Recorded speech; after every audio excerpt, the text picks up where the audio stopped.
It sounds illegal. I Pretty would love bad. to hear it. I wish somebody recorded those conversations. Well, I mean, those would be again, fucking it's great to listen to. Somebody could animate them, maybe Polytunes. A lot of the material is public. I mean, Jim Jordan led this whole investigation in Congress. I mean, it was basically, I think about this as like, what Elon did on the Twitter files when he took over that company.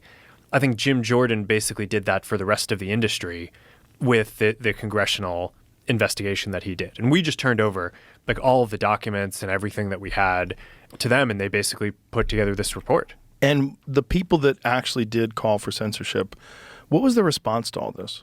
To what? To the investigation? Yes. I don't know. Was anybody held accountable? Was there any repercussions? I mean, they lost the election. Yes. So that's it. That's it. Well, in a democracy, I mean, that's kind of right. Right, but if what they did was illegal, do you not think that some steps should be put in place to make sure that people are punished for that and that never happens again? It seems that has a massive impact on the way our country goes. If that's election interference, and I think it is, that has a massive impact on the direction of our country.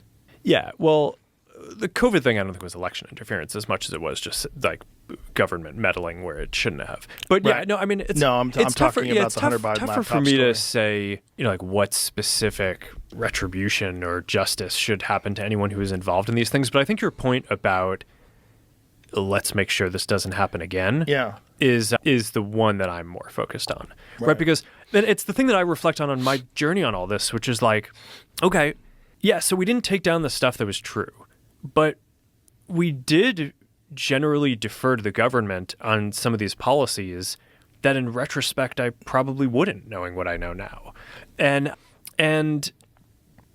I just think that's sort of the journey that we've been on, is like, okay, we start the thing focused on free expression, go through some like pretty crazy times in the world, get it pressure tested, see where we basically ended up doing stuff that led to a slippery slope that we weren't happy with the conclusion, and like try to reset. And that's sort of the moment that we're at now, is trying to just rationalize a bunch of the policies. And look, I mean, obviously crazy things can happen in the future that might unearth something that I haven't, some kind of angle on this that I haven't thought enough about yet. So I don't know, I'm sure I'm not done making mistakes in the world.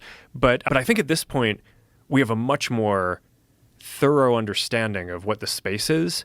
And I think our kind of values and principles on this are likely going to be much more durable going forward. And I think that that's probably a good thing for the internet. I think it's a great thing.